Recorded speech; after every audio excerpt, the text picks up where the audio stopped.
Here we go. There. Now we can save this so that way you can share this with other partners or people who weren't able to be here today, or bring this presentation back to your group that you're working with. So I'd like to give a big welcome for Philip Ong. Philip, am I saying your last name right? I want to make sure and say, yeah, I'm saying, okay, for Philip Ong. He serves as the co-executive director of the Hawaiian Volcano Education and Resilience Institute. He's been instrumental in establishing the HVERI program, which focuses on volcano education, digital resilience, and youth development, with the goal of bolstering community disaster preparedness on Hawaii Island. With a background rooted in Hawaii Tracker Project's response to the Kilaue's 2018 eruption, Philip has extensive experience in social media-based disaster response, facilitating communication during volcanic events, and collaborating with local government, civil defense, USGS, Vibrant Hawaii, and the Resilience Hub Network to enhance community outreach and our collective capacity for disaster response.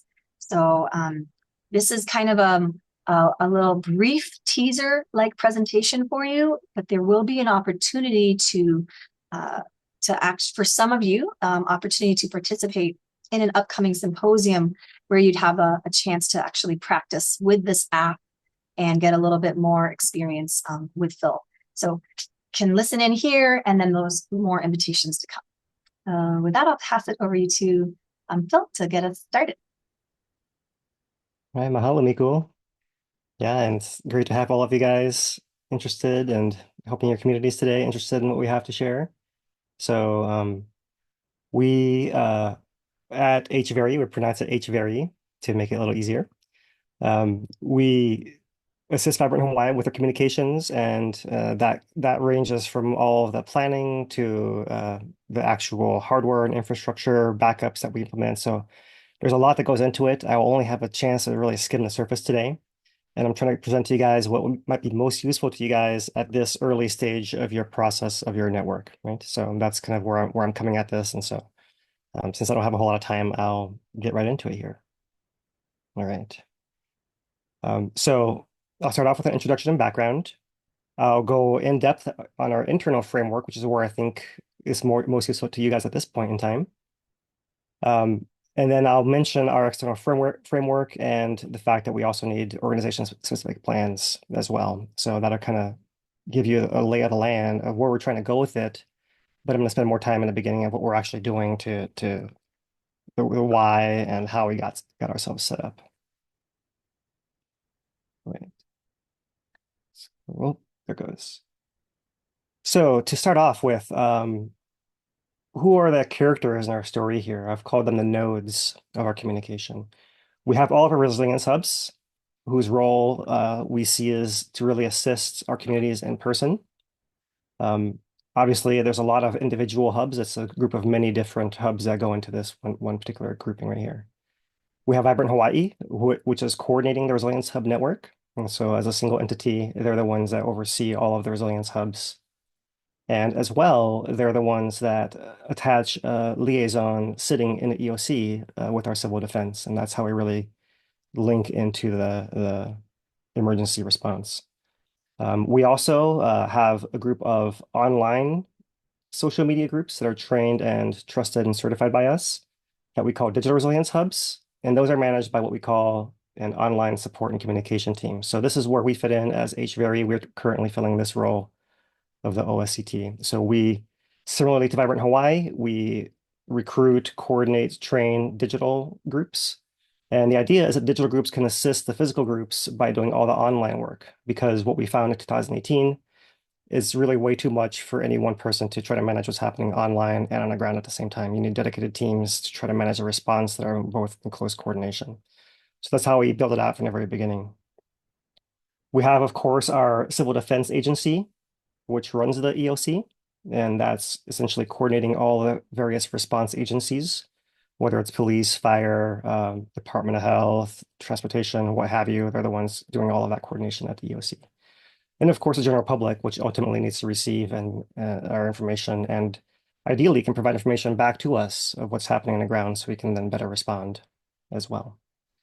So our rationale comes from largely our experience in 2018 And what happened there is there was a relief hub that emerged called Pu'uhonua in response to that eruption.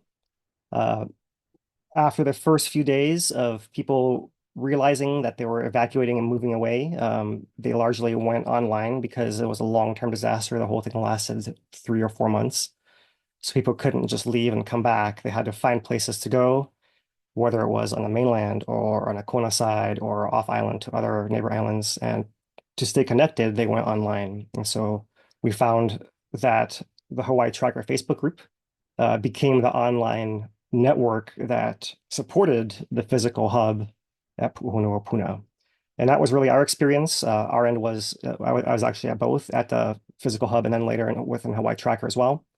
And we really found that the model we used there has really worked well, and we've been feeding it ever since. And our Facebook group has now grown to over 130,000 people, of which half are on Hawaii Island, and all of which are catered to this emergency network that are looking for disaster information in particular.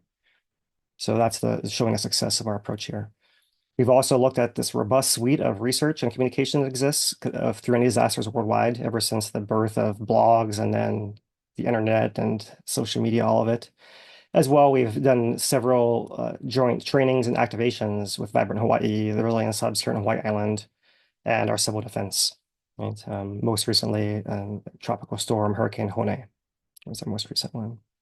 So that's where we're coming from. And so I can go into lots of details of lots of instances from there, but I'll leave it at that for now with our short time. That's where we come from.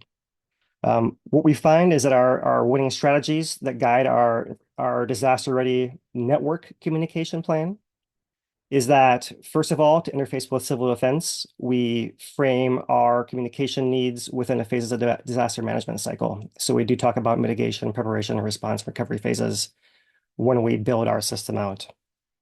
We have to have whatever system we use allow us to treat urgent messages differently than normal messages, because there are times where you really need a response quickly. It might be a matter of life and death. We recognize that you need to have a lot of redundancy as much as possible to be resilient. However, there's a trade-off, there's a balance there between how much you can sustain and what you really are likely to use, right? So, but redundancy is certainly a key there. What we found in 2018 is that within the network itself, having a flat hierarchy across all the various players really maximizes everyone's situational awareness and maximizes the networking connections and improves the speed and quality efficiency of response. So we implement that as well. However, because we operate in emergency response and we interface with civil defense, we do need hierarchies to filter out the actionable info to get to civil defense. And within our own Vibrant Hawaii organization and resilience hubs, we do advise using the incident command system, ICS. And so that's how it all kind of plugs together there. So this is all the requirements that our system is going to have to meet here. Finally, we want to in our strategy overall to augment the existing efforts that civil defense and our existing media already put out, but also add social media so we can leverage that massive communication vector, and as well expand the public's ability to respond by offering feedback and more information in response to whatever we're putting out, to be able to listen more closely to what the communities are saying. So, okay. So for our internal framework, we first look at our urgent messages because that really dictates everything else. So to start off, we don't assume that any channel is necessarily available after any disaster. So we're going to list all of them and just rank them all by our preference here. And I'll put out why our preference is as such. Every one of them is considered a viable option or a backup, but there are variations in strength and reliability there. The idea being you attempt the top option, and if that fails, you go to the next one. If that fails, you go to the next, and on and on and on. And really an important thing to close a loop is confirming receipt of the message as a final step, right? This is a fairly simple thing. Even when you use a walkie-talkie, you have to have someone acknowledge that they got a receipt, like I copy that. It's the same kind of thing. You just have to have some confirmation to close a loop there, right? So When you think about how you can most easily be understood, face to face is the way that's creates the least misunderstanding because we have both verbal and nonverbal cues. We know the person is there listening to us, engaged with us, so we have a guaranteed receive our message. You don't have to have us tell us copy that because we can see that they heard us. However, of course, we're limited to by who is in our range of who we can talk to, walk to, so on and so forth. We do feel video conferencing is included, but it's more limited. It depends on how you're doing your video conferencing. If you're with your camera off, obviously you're not going to have any of those verbal cues or nonverbal cues as well, that kind of thing, right? So there are different ways to be engaged on video conferencing, but it really takes um, takes an effort to do that to the level of avoiding misunderstanding. Second will be landlines. This is something that is installed into any particular building. You still have your verbal cues. When someone picks up the phone, you know they actually received the call there. And unlike cell networks, regardless of who's using the phones during disaster, there's not going to be a jamming of the system, and you'll be able to use a landline no matter what. However, you have to have the line installed ahead of time. You can't take it somewhere, right? If you do use like a wireless phone, that uses some issues. You still can't go very far from where your wire actually goes. Still, a landline is the second most reliable thing. The third would be mobile phone calls. You are uh, seriously affected by reception, by the usage. If everyone's trying to use their cell phones at the same time during a disaster, then that will crash the network sometimes, and you will not be able to use your cell phone, of course. But of course, the fact that it's portable and quite often so easy for us to use makes that one of our preferred ways to communicate, of course. Fourth, right here in the middle in the sweet spot, I'll call it, is the messaging apps. Some examples would be Telegram, WhatsApp, Everbridge, which our Hawaii County Civil Defense uses here on Hawaii Island to send out information to people through particular apps, right? And these combine text and voice and video. They can use both the internet or the cell network as needed. What's nice about many of these is they actually will queue the messages and then sync them once connection is restored with no loss, which means that if you're offline, you can then catch back up and not lose information that was passed out in between while you were offline. This is not always the case with, for example, SMS messages. So it allows you to attach files, photos, videos. It allows you to have various dedicated channels. We like Telegram because it also is very easily searchable. So we use it for archiving quite a lot as well. So there's a lot of the strengths of that as well. Of course, you do need to have some connection, whether it is through the cell network or the internet through some other way, right? And so that's a whole other aspect we won't cover today. Here in Hawaii Island, we now have Starlink receivers at every hub to address this potential cell network failure. Coming in fifth here, email, very similar to the apps, except you don't know when a person has actually read or acknowledges a receipt of your message. So you have to follow up to make sure the message has actually been received. Also, it's by default, all your messages go into a single inbox. And so unless the person knows about filtering and forwarding and all those things, you can be easy to lose a message by having it be in a bucket where it's not expected to be. Coming in sixth, SMS messages rely only on a cell network as available. These have no guarantee of delivery in what we call a timely manner within 15 minutes. Sometimes they may be lost altogether, especially in busy times like disasters. And you cannot attach any kind of information like photographs or media, right? That's all more of the Wi-Fi messaging features of phones that comes into it. And finally, here we have CB, citizen band, or ham radio as our ultimate fail-safe option. This is limited speed, no encryption. But if everything goes to hell, then you have something you can still fall back on here. And so that's going to be voice-based. You can use internet over radio as well, although that is limited speed, no encryption. It does require a lot of special equipment, training, certifications, renewals, keeping up your licenses. However, you only need power to transmit and receive. You don't rely on any network, whether it's a cell network, whether it's a satellite network, no network whatsoever. Just power and your transmitter. You can put out a radio signal, which could reach the mainland if you needed it to. Certainly the neighbor islands, certainly anywhere on your own island.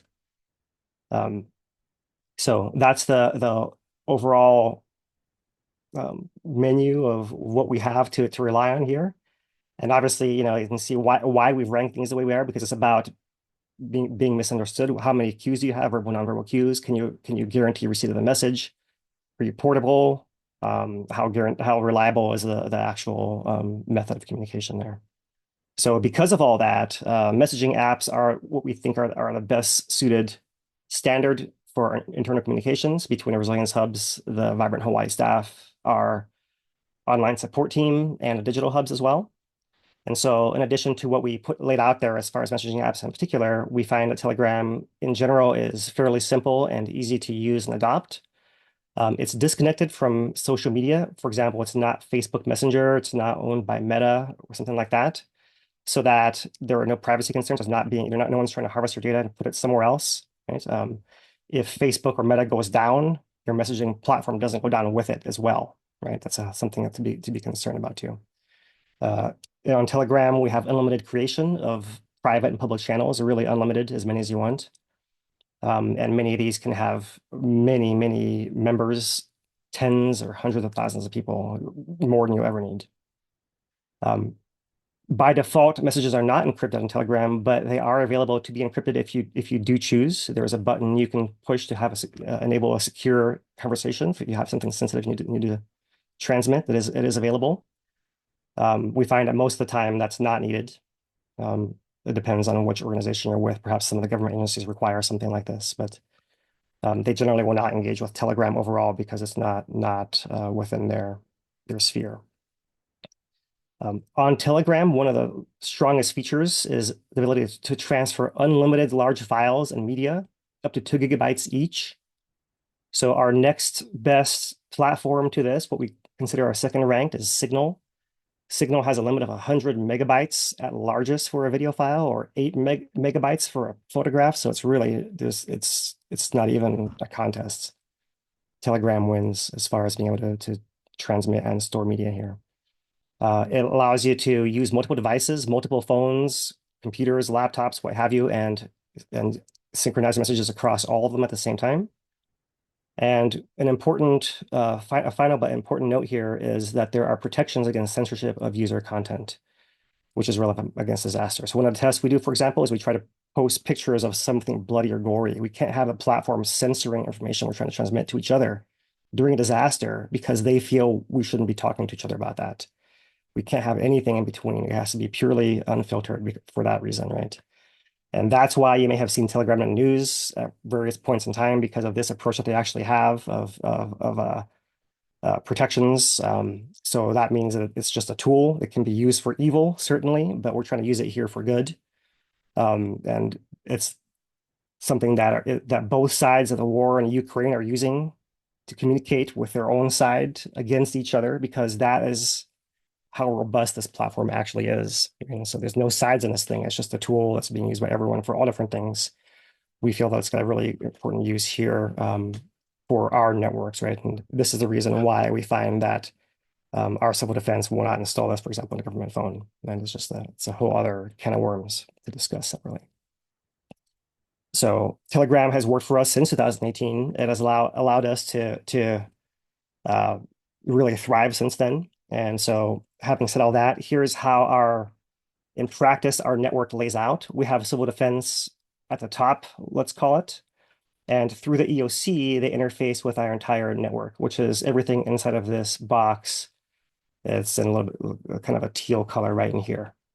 So within that, we have the hub network in here, a whole bunch of hubs all together in a flat hierarchy all together, attached to the Vibrant Hawaii staff as well, right? So all within a group. So there are all kinds of different groups all within here. This is one indication of one group. Here's another group. These can be groups. These can be groups. The idea is we're splitting the work to the public between on-the-ground response and online response as well. So that's the idea of how it's supposed to work. In practice, it turns out to look like a bunch of different groups. So like my Telegram or Vibrant looks something like that. I have all different groups that fill different roles. Of course, I'm in the admin section here, so I have extra groups. But for most hubs, what you find is that you have 4 main groups here, and I'll explain why we set this up this way. First, we have an alert channel. for one-way notifications. So this is a channel that only Vibrant staff can post on. And we have set up all of our hub staff that when this channel has messages, it makes your phone buzz or ding or make a sound. This is supposed to get your attention. This is the only channel that's supposed to get your attention because all the other channel is supposed to have a lot of chatter. And so if you have notifications on there, it will drive you nuts. You cannot have them on because you have to have them off in those places. That's where we have the regular communication. If something is important, it has to be alerted. That goes out through that channel, which is set up just for that reason. There's a lot happening during a disaster. You can't be having your phone ding all the time. It just doesn't work. Right, so that's what that is, only for that alert channel. It will then have potentially a link that says, go get more information in the main group. The main group is where most of our business takes place, right? During normal times, we have opportunities, we share resources. It's all about networking and cohesion. As well, if we have any activation or potential for activation, that will be communicated there as well. If we are going to activate, we then start a new Telegram group every single time for every new event. That's event specific. And that allows us to then invite in only the active participants who are activating into that group because our hub network might be quite large. A disaster may impact only one part of our island potentially. We don't want to spam everyone with all messaging for any disaster. We want to essentially create another layer of filter right there, right? Furthermore, what that then allows us to do is to use that group as an archive for all of our communication during the actual event, which is really useful for after action review. So that thing is archived forever, right? And so we, in fact, have ever since 2018 now gone back to our 2018 archives. We're not using those to create simulations and training exercises for our hub today because we have everything archived in Telegram. So that's how powerful that actually is. We have all kinds of protocols that we use within that network. I won't get into all of that today. But that is essentially for everything within the event itself, right? You guys are not quite there yet. I won't get into too much detail on that. Finally, we have most recently a further help group that's more for peer-to-peer support on organizational challenges. So things like people setting up their 501c3s or trying to figure out who to insure them for chainsaw training or where to get whatever, those kind of things that you maybe have in common with other hubs in your network. And maybe you can find a similar insurance broker or what have you, right? So there are certain common resources that are in there. Those are the main ones. However, as you can see, you can grow to a lot more. Every individual group can have its own internal communications groups as well. So within Vibrant Hawaii, we have as well an admin management channel that helps us manage all of these other channels and add people, troubleshoot, all that kind of thing. It also helps us elevate any messaging that we need from any event-specific group into our EOC liaison so that that person is not overwhelmed by all that flood of information as well, right? So we have various layers of being able to people to collect information and elevate it, escalate it up the chain, so to speak. But the very base level within the hubs, the very initial level that I'm trying to help you guys get set up today, it's a big bucket where everyone can talk to each other and there's no restrictions whatsoever. Right? So we also, for example, in Vibrant Hawaii have an internal planning section group, right, based on our ICS group, which includes our leadership council. So that's how we coordinate our meetings. We attach agendas, we can do all kinds of things in there. We also can have partnership-specific groups between various resilience hubs that are in close proximity to each other, or with digital groups that are in the same area or addressing the same areas. And then I also list on here data storage groups because we quite often, as I said, we use Telegram because of its file storage capacity. We can actually dump in there any number of documents or files or images or videos or forms or anything we want, contact information. And we use that, we can then search through that with the search function and find anything we need quite quickly. And it's online, accessible from any device that we can be on anywhere. So that's how we use Telegram and Vibrant. So that's the nuts and bolts of the internal.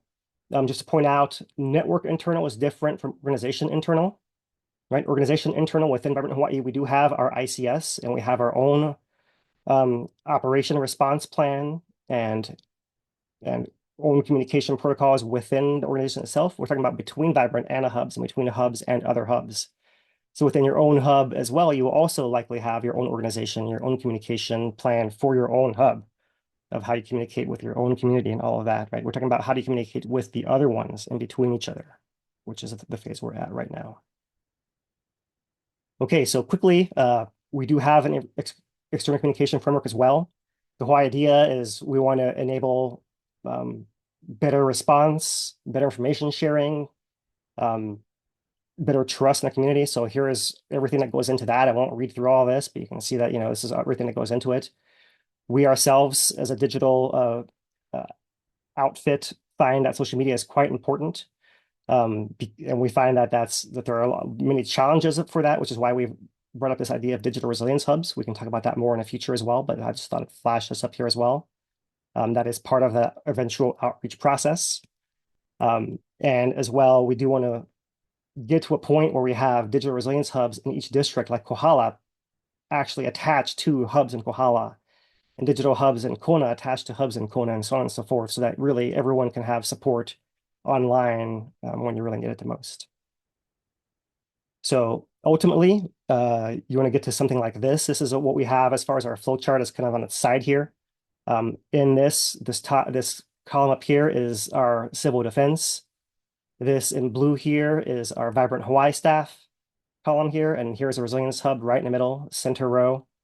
We have digital hubs, and we have the public at the bottom. So there's all kinds of messages have to initiate from one place and go to another place, require a certain kind of protocol or receipt.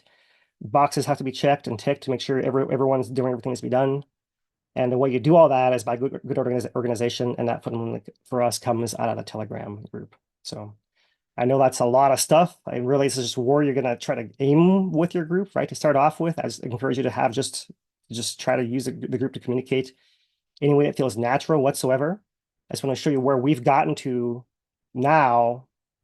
How far are we now? 3 years into it now of what's working for us after all the trials and tribulations, right? So mahalo everyone for your community, your commitment to help community. There is my email. I can make these. I know a lot of the text was really small in here. I just try to make it. I can make these available for you guys as well. I can maybe share PDF. But that is what I wanted to lay out for you guys today, and happily to discuss and have some questions. Thank you so much, Phil. Let's offer a round of applause. This is so much information and so helpful, and we can share the slides back out for everybody, as well as make this recording available, because I know that every one of you, or almost every one of you, also have a whole different network, right, that you're reporting to and supporting. And so that's kind of the idea of gathering here, right? As you come here, you can get some of this information and then you bring it back to your group, right? So I think we definitely have some time here for questions for Phil. And then also for those that want to have a little bit more time with him and maybe test out the Telegram app, we'll have that invitation for you to join the December Kolau Regional Symposium happening out at Windward Community College. And but yeah, let's just open it up for a couple of questions for Phil. And I guess I have so many questions, but I don't wait, and I'll open it up to the group, because I know we've got some expertise in the room already about doing some of these emergency communications. But this is not just emergency communication, right, Phil? So I think maybe that is an important distinction.